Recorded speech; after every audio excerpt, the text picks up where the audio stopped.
Coba saya telepon ya.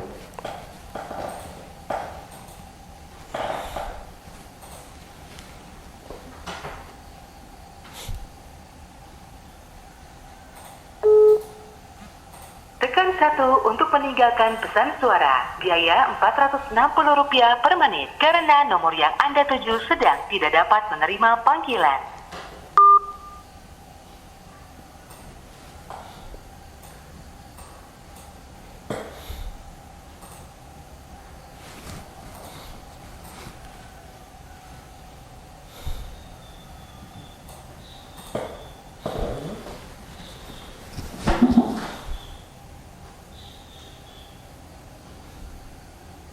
Cek sound. Cek sound.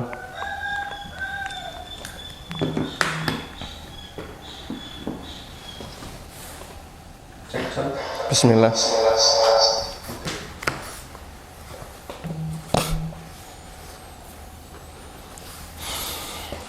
Saya ngelihatnya ke kamera atau bukan? Kameranya. Kamera coba. Nah, kata kamera ini. Miring sini. Bukan sini. Miring sini.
Assalamualaikum warahmatullahi wabarakatuh. Alhamdulillahi rabbil alamin. Wassalatu wassalamu ala ashrafil mursalin nabiyyina wa maulana Muhammadin wa ala alihi wa sahbihi ajma'in. Wa ashhadu an la ilaha illallah wahdahu la syarikalah. Wa ashhadu anna Muhammadan abduhu wa rasuluh sallallahu alaihi wa ala alihi wa sahbihi wasallam. Pemirsa yang kami hormati, alhamdulillah kembali kita melanjutkan kajian rutin kita, dan insya Allah kita akan membahas masih di syarat jual beli terkait subjek, yaitu syarat subjek yang kedua, syarat pelaku akad yang kedua. Penjual dan pembeli termasuk orang yang boleh bertransaksi atau yang disebut dengan jaiz tasarruf. Di buku silahkan Anda buka halaman 56. Jaiz tasarruf artinya adalah orang yang boleh bertransaksi. Agar boleh bertransaksi, maka dia harus memiliki ahliyah fit tasarruf, kelayakan untuk bertransaksi. Dan ada 3 syarat di mana orang bisa disebut memiliki ahliyah fit tasarruf. Yang pertama adalah baligh, yang kedua berakal, dan yang ketiga rasyid. Baligh, berakal, rasyid. Baligh kita paham, tapi baligh ini lebih kepada ciri fisik, sehingga sekalipun orang gila dia bisa mengalami baligh. Yang kedua adalah berakal. Berakal, semua manusia yang normal akalnya dia berakal, meskipun dia belum baligh, bahkan sekalipun dia masih dalam kondisi bayi, sehingga bayi berakal namun akalnya sesuai dengan kemampuannya. Karena itulah ulama menambahkan syarat yang ketiga, yaitu rasyid. Rasyid itu lebih tinggi dibandingkan sebatas berakal, karena rasyid adalah kedewasaan dalam mengatur harta sehingga dia bisa mengetahui nilai apakah uang sekian itu layak untuk dia belanjakan untuk mendapatkan barang ini ataukah tidak layak. Ada orang misalnya dia butuh pulpen, saking senangnya sama pulpen akhirnya dia beli pulpen dengan merek yang sederhana, merek yang bukan pulpen yang mewah. Dia mau beli pulpen ini dengan harga 1 juta. Akhirnya dia serahkan 1 juta dan dia dapat pulpen. Praktek ini menunjukkan kalau dia tidak rasyid, karena harga pulpen normalnya itu tidak sampai 1 juta, bahkan 1 juta itu terlalu tinggi dari nilai untuk sebuah pulpen. Karena itulah ketika dia mau bertransaksi dengan harga yang sangat tinggi, padahal barang itu adalah barang yang murah, namun dia mau dengan harga yang sangat tinggi disebabkan karena hobi atau disebabkan karena cinta dia kepada benda tadi, bisa jadi ini salah satu indikator bahwa dia tidak rasyid. Karena itulah tingkat ar-rusydu manusia berbeda-beda, tergantung dari kemampuan dia dalam mengenali harta yang dia miliki. Kita bisa menjumpai kejadian ketika akik itu booming di masyarakat. Kadang ada orang yang dia beli sebuah batu yang katanya batu itu bagus misalnya, atau kalau dimasukkan ke dalam air maka nanti memancarkan warna apa, atau dia bisa menambah aura, atau aneka yang lainnya, yang semua itu kalau boleh saya istilahkan gedabrusnya orang yang jualan. Jadi dicampur dengan dobos dan gedabrus si penjual ini, konsumennya percaya sampai akhirnya mau beli meskipun dengan harga yang sangat mahal. Dulu ada orang yang jualan akik atau yang beli akik harganya sampai ratusan juta, bahkan sampai miliaran. Begitu akik itu hilang harganya, karena hampir semua orang punya, saking mudahnya untuk didapatkan, maka mereka yang koleksi akik di masa silam menyesal. Sudah keluar uang ratusan juta, keluar uang puluhan juta, bahkan miliaran, namun ternyata benda ini sama sekali tidak memiliki nilai dan harga. Nah, itu barangkali salah satu di antara contoh tiba-tiba manusia itu kedewasaannya hilang ketika dia demam dengan akik. Karena itulah dalam masalah ini wallahu ta'ala alam, kita perlu memperhatikan bahwa dalam bertransaksi orang harus dijaga jangan sampai haknya itu hilang gara-gara masalah keinginan dia untuk melampiaskan hobinya, untuk kemudian mewujudkan keinginannya dan seterusnya. Saya tidak tahu untuk sepeda saat ini ya. Orang bisa beli sepeda dengan harga 300 juta. Masya Allah ya. Sepeda seharga mobil. Atau dia bisa beli sepeda dengan harga sekian puluh juta. Sepeda seharga motor. Apakah ini termasuk di antara tindakan yang menunjukkan kalau dia kurang rasyid? Nah, pertimbangannya tadi, ini senilai atau tidak? Ataukah sifatnya hanya melampiaskan hobi? Atau dia tertipu dengan omongan-omongan orang, sepeda itu dipuji berlebihan sampai dia mau untuk kemudian membeli dengan harga yang sangat mahal. Karena itulah Allah Subhanahu wa ta'ala melarang agar orang yang bodoh, dalam arti orang yang tidak bisa membelanjakan harta dengan baik, Allah larang orang seperti ini nyekel duit. Allah larang orang seperti ini megang uang. Allah Subhanahu wa ta'ala berfirman di surat An-Nisa ayat yang kelima, wala tu'tus sufaha'a amwalakumul lati ja'alallahu lakum qiyama. Janganlah engkau berikan kepada orang-orang bodoh harta kalian yang Allah jadikan harta itu sebagai penegak kehidupan kalian. Allah Ta'ala menyebut orang yang tidak bisa memanfaatkan harta dengan baik dengan sebutan orang bodoh. Allah juga berfirman, wala tubadzir tabdzira innal mubadzirina kanu ikhwanash syayatin. Janganlah kamu bertindak tabdzir, karena mubadzir itu temannya setan. Allah juga melarang bersikap israf, bersikap boros, menggunakan harta yang berlebihan. Apa perbedaan antara israf dengan tabdzir? Apa perbedaan antara boros dengan tabdzir? Ada keterangan dari Ibnu Abidin, israf adalah sarfu syai'i fima yambaghi zaidan ala ma yambaghi. Israf adalah menggunakan harta untuk sesuatu yang benar namun melebihi batas yang dibenarkan. Dan itu tidak dicintai oleh Allah. Innallaha la yuhibbul musrifin. Allah tidak mencintai orang yang bersikap israf. Contoh yang paling gampang untuk israf yang banyak kita jumpai adalah kegiatan manusia kalau sudah makan-makan besar. Seperti di walimah nikah. Itu Masya Allah ya. Begitu selesai salaman dengan pengantin, boleh milih makanan apapun di depan sana. Ada bakso, ada soto, ada empal gentong, ada sate, ada apa lagi, aneka makanan, minuman juga beraneka ragam. Selesai walimah, sisa banyak. Dan itu israf. Itu termasuk israf.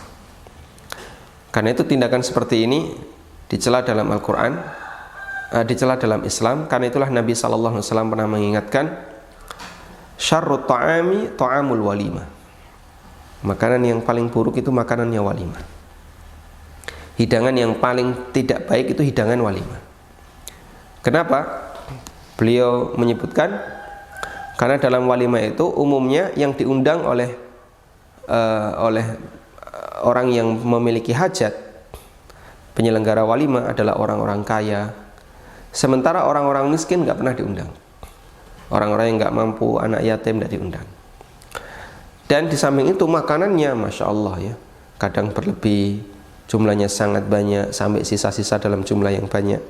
Itu masuk israf. Wa tabdziru sarfu syai'i fi ma la yanbaghi. Sedangkan tabdzir adalah menggunakan harta untuk sesuatu yang tidak layak, sesuatu yang dilarang. Misalnya menggunakan harta untuk sesuatu yang haram itu tabdzir. Tayyib. Tadi kita sebutkan bahwa syarat untuk bisa bertransaksi dan memiliki status jaiz tasarruf bagi seorang manusia ada 3. Yang pertama adalah berakal, yang kedua baligh, dan yang ketiga rasyid. Selanjutnya yang menjadi pertanyaan, bagaimana hukum bertransaksi dengan anak kecil? Para ulama memberikan rincian. Transaksi dengan anak kecil dibagi menjadi 2. Yang pertama adalah transaksi yang menguntungkan si anak. Contohnya menerima hadiah, menerima hibah, dan seterusnya. Termasuk diantaranya adalah menerima warisan. Transaksi seperti ini tidak butuh akad dalam arti kesepakatan dua belah pihak, sehingga posisi anak yang dia nggak ngerti sama sekali hanya menerima saja. Ulama sepakat ini boleh. Ada anak kecil, misalnya anak TK, yang dia menerima hadiah dari gurunya. Atau anak kecil, misalnya ketika main di tempat tetangganya, terus dikasih makan sama tetangganya. Pagi dia main ke tetangga depan rumah, dikasih sarapan. Siang dia main ke tetangga sebelah kanan rumah, dikasih makan siang. Malam dia main ke tetangga sebelah kiri rumah, dikasih makan malam. Ini Masya Allah, anak kecil sudah pintar cari makan sendiri. Bolehkah ini dilakukan? Jawabannya boleh. Kenapa? Karena transaksi ini sifatnya murni menguntungkan si anak. Dalam ensiklopedia fikih dinyatakan, amma tasarrufatus sobi fama kana minha nafi'an lahu naf'an makhdhan sahha minhu bighairi idzni walihi. Transaksi yang dilakukan oleh anak kecil, jika itu murni memberikan keuntungan baginya, manfaat baginya, maka sah dilakukan oleh anak. Bighairi idzni walihi, tanpa izin dari walinya. Sehingga tidak perlu ketika dia mau dikasih makan sama tetangganya, saya tak tanya ibu dulu. Atau mau dikasih hadiah oleh tetangganya, oleh keluarganya, oleh tantenya, saya tak tanya bapak dulu. Tidak perlu seperti itu. Wa ma kana dharran bihi dararan makhdhan fala yasihu walau adzina waliyuhu. Sebaliknya, ketika transaksi itu murni merugikan si anak, maka tidak sah meskipun diizinkan oleh walinya. Contohnya mengeluarkan harta sementara anak itu tidak dapat manfaat, maka anak ini atau walinya tidak boleh mengizinkan anak itu untuk melakukannya. Atau menggunakan harta tapi untuk kegiatan yang sifatnya maksiat. Misalnya ada anak yatim, dia punya harta, lalu harta itu diawasi oleh walinya. Walinya bisa ibunya atau saudara bapaknya atau saudara ibunya, paman dan bibinya. Bolehkah paman dan bibi ini mengizinkan si anak, ini tak kasih 200.000, 500.000, ini duitmu ya, mau kau pakai untuk PS seharian silahkan. Lalu dia main PS seharian habis 500.000. Ini nggak boleh, karena ini berarti transaksi yang murni memberikan mudarat bagi anak. Kemudian yang kedua, transaksi yang belum tentu menguntungkan bagi anak dan juga belum tentu merugikan. Ada dua kemungkinan, ada peluang untung dan peluang rugi. Transaksi seperti ini tidak boleh dilakukan oleh anak kecil karena dia belum baligh dan belum memenuhi standar ahliyah at-tasarruf, seperti jual beli, sewa menyewa. Dia belum bisa menentukan apakah ini nanti akan menguntungkan ataukah ada potensi yang merugikan. Hanya saja ulama berbeda pendapat untuk transaksi yang nilainya kecil. Ada dua pendapat di sana. Pendapat pertama mengatakan anak kecil dilarang secara mutlak melakukan transaksi apapun. Dan ini merupakan pendapat Syafi'iyah. Ini merupakan pendapat Syafi'iyah. Sehingga berdasarkan pendapat Syafi'iyah ini, maka mereka yang jualan di SD itu hukumnya haram. Imam An-Nawawi mengatakan, far'un fi madzahibil ulama fi bai'is sabil mumayyiz. Tentang pendapat ulama mengenai jual beli yang dilakukan dengan anak yang sudah tamyiz. Sudah tamyiz itu berarti 7 tahun ke atas. Qad dzakarna anna madhhabana annahu la yasihhu sawa'an adzina lahul wali amla wa bihi qala Abu Thawr. Kita telah sebutkan bahwa madhab kami yaitu Syafi'iyah ini tidak sah, baik diizinkan oleh wali maupun tidak diizinkan, dan ini pendapatnya Abu Thawr. Abu Thawr ini ulama Mesir, termasuk sahibus Syafi'i, termasuk di antara muridnya Imam Syafi'i, yang menurut mereka bahwa transaksi dengan anak kecil hukumnya dilarang secara mutlak. Sehingga para penjual jajanan di SD itu konsumennya belum ada yang baligh ya. Atau penjual mainan onteng-onteng di SD, menurut Syafi'iyah dilarang secara mutlak. Makanya kalau ada sekolah yang menerapkan aturan anak-anak sekolah tidak boleh bawa uang saku, tidak boleh jajan di sekolah, ini berarti mengikuti mazhab Syafi'iyah. Meskipun bisa jadi aturan itu berangkat bukan karena belajar fikih mazhab Syafi'iyah, tapi karena dalam rangka mengamankan posisi anak. Sehingga ketika ada anak kecil ya, bawa uang 2.000, dia berangkat ke warung terus belanja, menurut Syafi'iyah ini tidak sah. Kemudian pendapat yang kedua, anak kecil boleh bertransaksi untuk objek yang nilainya kecil dan dengan izin wali. Ini merupakan pendapat jumhur ulama, Abu Hanifah, Sufyan Ats-Tsauri, Imam Ahmad, dan Ishaq bin Rahuyah. Kata An-Nawawi, wa qala Ats-Tsauri wa Abu Hanifah wa Ahmad wa Ishaq yasihhu bai'uhu wa shira'uhu bi izni walihi. Sementara Ats-Tsauri, Abu Hanifah, Imam Ahmad, dan Ishaq bin Rahuyah mengatakan anak kecil boleh bertransaksi jual beli dengan izin walinya. Sehingga untuk yang nilainya kecil dan ada izin walinya hukumnya boleh. Dan juga disebutkan oleh Ibnu Qudamah, bahkan beliau menyebutkan dalil yaitu riwayat dari Abu Darda radhiyallahu anhu bahwa beliau pernah membeli burung kecil yang dimiliki oleh seorang anak lalu dilepaskan. sebagaimana yang disebutkan oleh Ibnu Abi Musa. Dan insya Allah pendapat yang kedua ini yang lebih mendekati, karena itu boleh melakukan transaksi jual beli antara orang dewasa dengan anak kecil seperti yang terjadi di sekolah-sekolah SD ya. Tayyib. Namun perlu diperhatikan nilainya harus kecil. Kalau nilainya besar tidak boleh. Kecil dan besarnya itu berbeda-beda tergantung uruf yang berlaku di masyarakat. Kalau di Jogja misalnya, untuk nilai 20.000 itu sudah terlalu besar.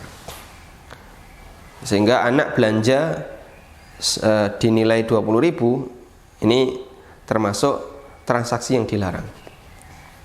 Mungkin kalau di Jakarta 50.000 baru terukur besar. Kalau di bawah 50.000 kecil.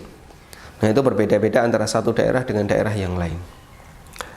Saya dapat cerita SD Al-Azhar Jakarta, anak-anak SD mereka jajan atau membawa uang saku itu sekitar 300 sampai 500 ribu. Setelah ditelusuri, anak-anak ini belanja apa kok sampai membawa uang saku segede itu? Ternyata di samping SD itu ada banyak sekali penjual mainan yang mahal, yang pakai remote. Bahkan ada yang jualan drone. Sehingga anak SD ini belanja di seberang pagar itu beli drone, kadang beli robot, kadang beli mainan-mainan remote. Pantas saja uang sakunya sampai ratusan ribu, 300 sampai 500 ribu. Dan itu jadi masalah di sekolah. Nah, kalau sampai segede ini ya tidak boleh, karena anak kecil belum layak untuk belanja dengan nilai sebesar itu. Tayyib. Alhamdulillah selesai pembahasan untuk syarat terkait subjek. Berikutnya kita akan masuk ke syarat terkait objek. Syarat terkait objek ada 4. Kembali mengingatkan yang kemarin. Yang pertama halal manfaat. Yang kedua memungkinkan untuk diserah terimakan, dalam arti barangnya ada dalam rangka menghindari gharar. Yang ketiga kriterianya jelas. Yang keempat jelas harganya. Ketika keempat ini terpenuhi, berarti syarat pada objek itu terpenuhi. Kemudian di sini kita sebutkan objek yang ditransaksikan harus halal manfaat. Anda bisa buka halaman 62. Objek yang ditransaksikan harus halal manfaat. Mohon Anda kasih stabilo bagian kata halal manfaat. Saya tidak mengatakan halal dimakan, tapi yang saya sampaikan halal manfaat. Karena barang yang dimiliki oleh manusia itu tidak hanya untuk dikonsumsi, tapi bisa juga untuk pemanfaatan yang lain. Objek transaksi ada 3 kemungkinan. Pertama, objek yang hanya bisa dimanfaatkan untuk sesuatu yang haram, sehingga dia tidak memiliki manfaat apapun selain yang haram. Contohnya di sini saya sebutkan khamr, daging babi, rokok. Nah, ini tidak punya peluang apapun selain dimanfaatkan untuk sesuatu yang haram. Sehingga kalau Anda ditanya, sebutkan manfaat halal dari rokok, 1 saja. Anda cari-cari, Anda googling, tidak ada yang ketemu. Baik, adanya madorot. Bahkan ada pernyataan rokok membunuhmu. Ya. Kita beli baygon atau beli vape, itu tulisannya membunuh nyamuk. Ini rokok membunuhmu. Nah, terus gimana yang seperti ini? Ketika dia tidak punya manfaat halal sama sekali, maka dia tidak bisa ditransaksikan. Tayyib. Objek semacam ini haram untuk diperjualbelikan apapun alasannya. Karena itulah Nabi SAW ketika mendapatkan wahyu haramnya khamr, maka beliau haramkan atau beliau perintahkan para sahabat untuk membuang semua khamrnya. Padahal di gudang-gudang mereka, terutama penduduk Madinah, banyak berisi khamr, karena khamr termasuk di antara komoditas ekspor. Ketika kurma itu melonjak panennya, maka tidak laku dijual dalam bentuk kurma, akhirnya difermentasi, lalu jadilah khamr, kemudian dikirim ke Syam atau ke Yaman dan laku dengan harga yang tinggi. Padahal di Madinah itu tidak laku. Ya. Di Madinah ini bukan termasuk komoditas yang laris. Namun ketika dikirim ke tempat yang lain itu laku. Dari Ibnu Abbas radhiyallahu anhu, Nabi sallallahu alaihi wasallam bersabda, "Innallaha idza harrama 'ala qaumin akla syai'in harrama 'alaihim tsamanah." Apabila Allah mengharamkan sekelompok kaum untuk makan sesuatu, maka Allah haramkan hasil jual belinya. Sehingga anjing haram, maka jual beli anjing dilarang. Babi haram, jual beli babi dilarang. Darah haram, maka jual beli darah dilarang, dan begitu seterusnya. Yang kedua, barang yang hanya bisa dimanfaatkan untuk sesuatu yang mubah saja, seperti makanan halal, nasi, air minum. Objek semacam ini boleh dijual kepada siapapun, termasuk kepada non-muslim, karena tidak ada potensi untuk dipakai kegiatan yang haram, kecuali pada satu keadaan, yaitu dimanfaatkan untuk mendukung kegiatan maksiat. Misalnya ada acara kesyirikan, lalu Anda jualan air minum, jualan teh atau apa di acara itu, dalam rangka untuk mendukung kegiatan itu, maka ini hukumnya dilarang. Seperti makanan halal tapi digunakan untuk kegiatan perayaan non-muslim, ini tidak boleh, karena Allah Subhanahu wa taala melarang, wala ta'awanu 'alal itsmi wal 'udwan. Janganlah kamu tolong-menolong dalam kegiatan dosa dan melampaui batas. Yang ketiga, barang yang memiliki dua potensi, bisa berpotensi dimanfaatkan untuk kebaikan, bisa dimanfaatkan untuk keburukan, seperti senjata, kemudian juga apalagi barang-barang yang lain, termasuk diantaranya pakaian mini bagi wanita. Barang semacam ini boleh dijual untuk hal yang mubah, sehingga perlu memastikan penggunanya, perlu memastikan pembelinya, apakah pembeli ini akan menggunakan hal yang mubah ataukah tidak. Ada orang membeli sanpi, ya, senjata berapi. Kalau dia beli untuk kepentingan yang halal, boleh.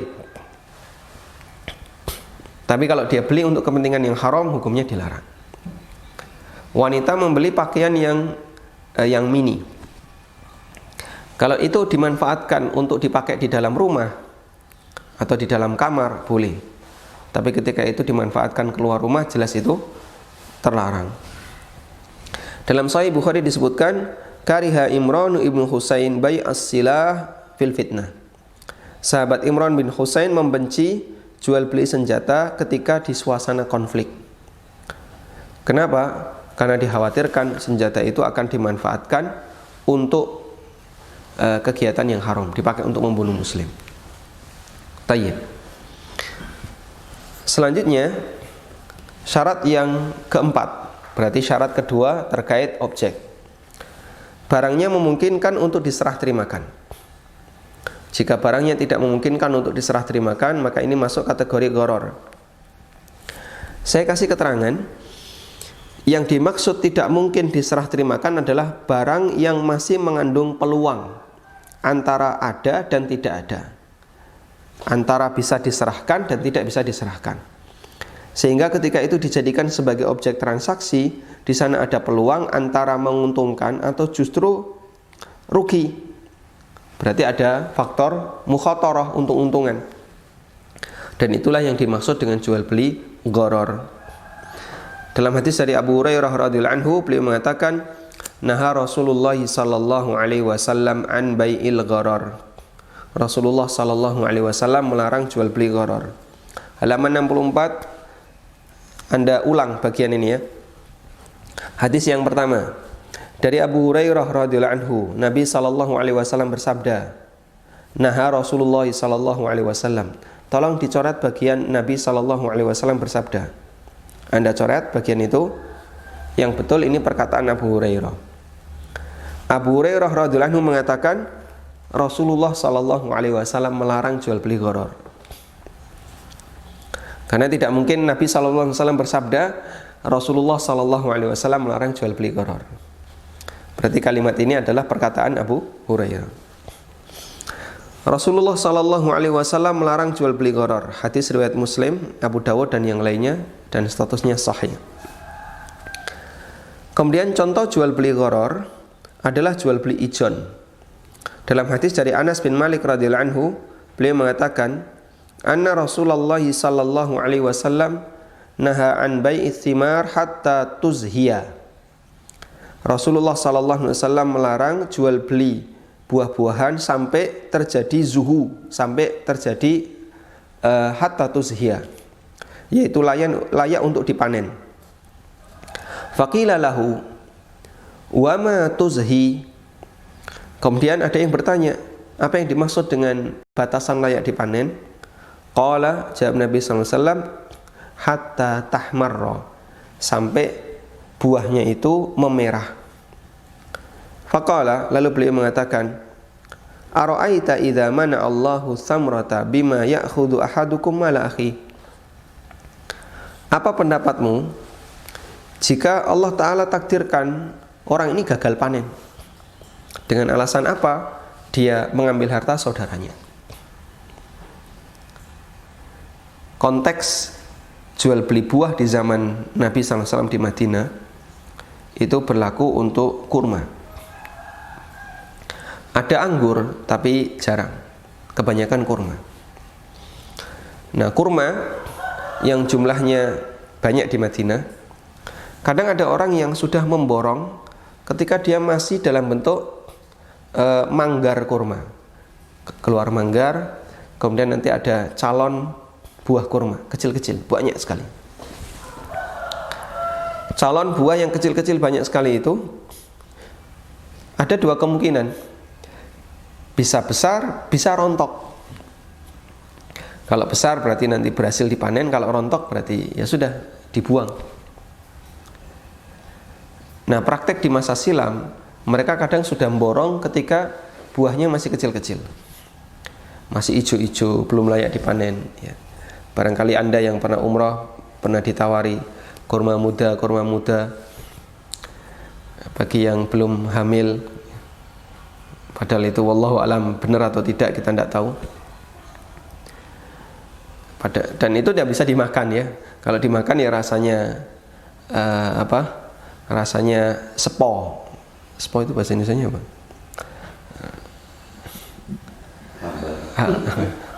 Bukan hambar ya. Beda dengan hambar. Pokoknya sedil. Apa mana ini? Podo ya. Pokoknya rasanya tidak sebagaimana umumnya kurma. Seperti buah mentah. Sehingga tidak mungkin itu dipanen, tapi dibiarkan dulu. Nah, praktek seperti ini juga ada di negara kita ya. Orang ketika memborong mangga atau memborong rambutan masih kecil-kecil diborong. Bagi tengkulak tujuannya biar dapat murah. Bagi pemilik pohon dia bisa dapat duit lebih cepat. Nah, Nabi SAW menyebutkan kalau ini sudah terjadi, jual beli ijon sudah dilakukan, sehingga tengkulaknya sudah bayar. Misalnya 5 pohon mangga dibayar 1 juta. Setelah itu turun hujan deras campur angin, banyak sekali bakal buah pohon mangga tadi yang rontok, sehingga cuma menyisakan sedikit saja. Kata Nabi SAW, bima ya'khudhu ahadukum ala akhi. Kalau rontok seperti ini, alasan apa dia berhak menerima uang 1 juta?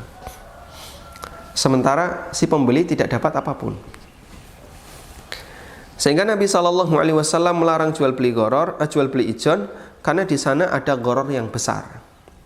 Bentuk ghararnya adalah tidak ada jaminan apakah hasil buahnya nanti bisa dipanen ataukah tidak.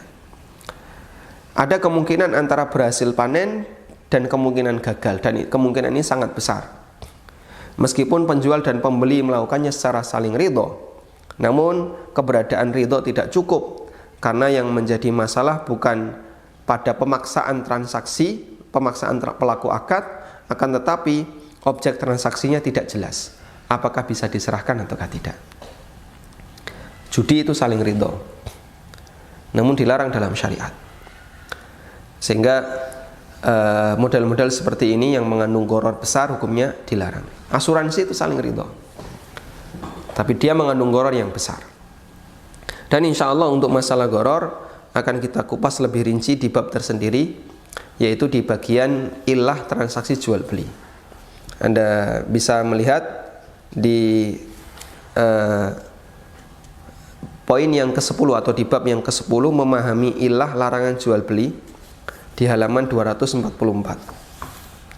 Insya Allah nanti kita akan bahas itu, insya Allah. Semoga dimudahkan oleh Allah Subhanahu wa ta'ala. Tayyib. Dan kita masih punya 3 syarat yang lain, syarat jual beli, insya Allah akan kita rincikan. Di antaranya adalah kriteria harus jelas, kemudian harga barang harus jelas, ya, dan harus ada saling ridho. Insya Allah akan kita bahas di pertemuan berikutnya. Wallahu ta'ala alam. Demikian, semoga bermanfaat. Wassallallahu ala nabiyyina Muhammadin wa ala alihi wa sahbihi wa sallam. Wa akhiru da'wana alhamdulillahi rabbil alamin. Dan selanjutnya kami persilahkan bagi Anda yang mau bergabung, bisa melalui line telepon sebagaimana yang tertera. Kita coba angkat penelpon yang pertama. Silakan, dengan siapa, di mana? Assalamualaikum Ustaz. Waalaikumsalam warahmatullahi. Silakan Bapak. Iya Pak Ustaz, ini mau menanyakan mengenai warisan. Jadi minggu lalu saya sudah nelpon juga Ustaz, menanyakan mengenai harta warisan orang tua. Jadi setelah didiskusikan dengan keluarga, dari kakak saya ada menyarankan bahwa kan harta peninggalan berupa tanah, berapa tanah Ustadz. Jadi disarankan misalnya tanahnya ada 5, jadi yang diuangkan itu 4 tanah dulu, sementara yang 1 bentuk tanah dan rumah jangan diuangkan dulu dengan alasan sebagai bentuk investasi Ustadz. Nah kemudian masalah yang lain, dari adik saya waktu mau membagi salah satu tanah, dia mengatakan bahwa dia tidak mau itu diuangkan dulu, dan dia mau dibagi dalam bentuk tanah yang dibagi-bagi Ustadz. Nah itu hukumnya bagaimana ya Ustadz? Baik, cukup Bapak? Cukup Ustadz. Jazakallahu khairan Ustadz. Baik, waalaikumsalam warahmatullahi. Baik, pertanyaan Anda sebenarnya lebih kepada masalah teknis penyerahan warisan. Begitu orang tua meninggal, maka otomatis harta yang dimiliki oleh orang tua akan berpindah hak milik menjadi milik ahli warisnya. Sehingga ketika orang tua meninggal, maka Anda dan saudara-saudara Anda berarti memiliki objek tanah dan rumah yang ada di atas tanah itu. Selanjutnya, tahap berikutnya yang harus Anda lakukan adalah menentukan jatah masing-masing dengan mengumpulkan seluruh ahli waris, lalu dikasih penjelasan, kamu dapat sekian, kamu dapat sekian, kamu dapat sekian. Selanjutnya, objek itu kan masih utuh dalam bentuk tanah atau bangunan. Selanjutnya, jika mereka sepakat untuk membiarkan, kita biarkan saja, nggak usah dalam bentuk uang sebagai investasi, nanti jualnya belakangan, sah-sah saja dan boleh. Atau yang kedua, diuangkan sebagian, dipertahankan sebagian, hukumnya juga boleh. Intinya jangan sampai ada salah satu ahli waris yang terhalangi mendapatkan haknya. Sehingga misalnya ada salah satu di antara saudara Anda yang dia berkeinginan untuk mendapatkan warisannya karena dia butuh. Saya mau, misalnya saya butuh duit, saya mau jual tanah ini. Maka jangan sampai ada saudaranya menghalangi. Ibu masih hidup kok, kenapa dijual? Itu berarti menghalangi. Atau misalnya dia mau ngambil hak warisannya tapi nggak dikasih, itu juga menghalangi. Orang yang menghalangi ini dolim, dan itu sering terjadi di masyarakat kita. Yang menghalangi ini dia bertindak dolim. Dolim kepada siapa? Dolim kepada pihak yang mau mengambil warisannya. Dia mengambil haknya, mengambil jatahnya. Ketika dia dihalangi, maka berarti yang menghalangi itu adalah orang yang dolim. Nah, sering terjadi kedoliman itu antara anak dari istri pertama dengan anak istri kedua. Misalnya ketika mereka saudara sebapak, anak istri pertama kadang menghalangi, dan anak dari istri kedua nggak dikasih. Atau anak dari istri pertama tidak mau ngasih ke istri bapak yang kedua. Misalnya seorang lelaki punya istri pertama, meninggal, lalu dia nikah lagi, nggak punya anak. Nah, ketika lelaki ini meninggal, anaknya menghalangi si istri bapak yang kedua itu nggak dapat warisan. Saya pernah mendengar sebagian mereka beralasan, saya tidak mengakui keabsahan istri bapak yang kedua.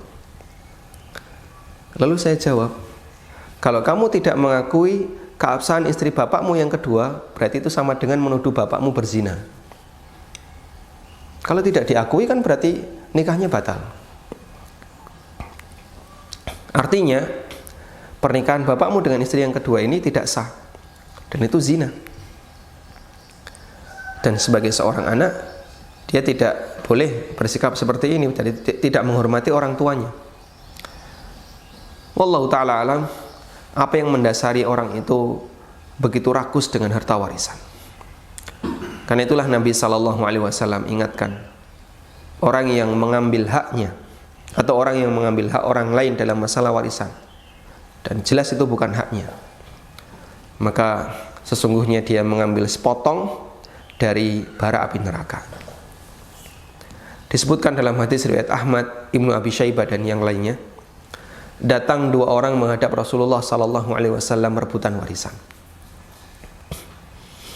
Yang satu ngasih argumen, selanjutnya yang kedua juga ngasih argumen.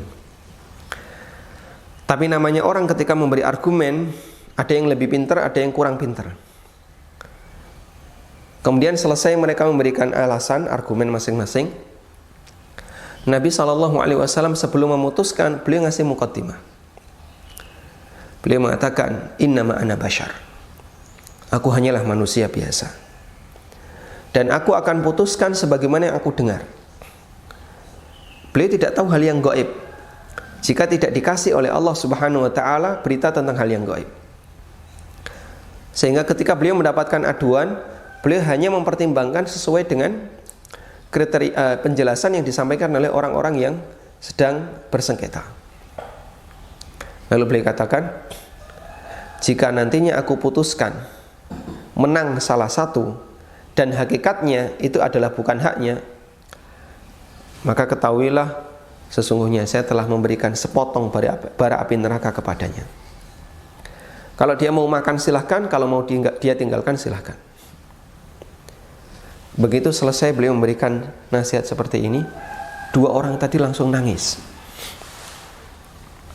Dua orang tadi langsung nangis dan mengatakan, ya Rasulullah, kalau begitu hak ini saya serahkan kepada saudaraku. Yang satunya juga bilang yang sama, ya Rasulullah, hak ini saya serahkan kepada saudaraku. Masya Allah, betapa kuatnya pengaruh nasihat dari Nabi SAW. Sekali beliau memberikan nasihat, langsung bisa mengubah suasana hati seorang hamba. Padahal tidak mudah seperti itu. Maka dalam masalah seperti ini, Anda kedepankan prinsip kekeluargaan, sama-sama nyaman. Aku penak, kue yo penak, ya. Saya nyaman, kamu nyaman. Sehingga masalah teknis jangan sampai menimbulkan ketegangan, jangan sampai menimbulkan perpecahan dalam keluarga, permusuhan dalam keluarga. Karena harta warisan itu harta nemu, bukan dari hasil usaha dan kerja Anda. Tayyib, wallahu ta'ala alam. Baik, kita ada telepon dari putus. Kita coba angkat pertanyaan melalui WA. Silahkan. Dari pemirsa Wesal TV, membeli sesuatu yang benar tapi melebihi batas yang dibenarkan. Apakah dibolehkan? Misal beli mobil seharga 50 miliar. Membeli sesuatu yang benar tapi melebihi batas. Apakah dibenarkan? Israf itu dikasih batasan oleh para ulama kembali kepada kemampuan seseorang. Jika hartanya sangat banyak, lalu dia bisa membeli kendaraan yang sangat mewah dengan harga yang mahal, dan itu sama sekali tidak mempengaruhi ekonominya, maka hukumnya diperbolehkan dan tidak masuk kategori israf. Sehingga mungkin bagi dia uang 1M itu uang receh. Kenapa? Kekayaannya 10 T, 10 triliun. Sehingga bagi dia uang 1M uang receh. Sehingga dia beli kendaraan misalnya dengan harga 20M, bagi dia itu biasa. Sama seperti orang yang beli kendaraan dengan harga 100 juta, 200 juta. Maka israf itu tergantung dari kondisi manusianya. Wallahu ta'ala alam. Baik, kita angkat penelpon berikutnya. Silahkan, dengan siapa, di mana? Halo, assalamualaikum Ustaz. Waalaikumsalam warahmatullahi. Silakan Bapak. Mau tanya Ustaz, yang pertama begini, bagaimana hukumnya makan kecap siput itu loh? Itu yang pertama Ustaz. Terus yang kedua, kan di tempat kerja saya itu banyak bulu anjing kering Ustaz. Itu kalau kena buku bagaimana hukumnya? Terus kadang-kadang anjing itu habis dimandikan di dekat saya itu dia menggoyangkan badannya, terus airnya kena ke tubuh saya, apakah juga najis? Itu yang kedua Ustaz. Terus ada lagi Ustaz,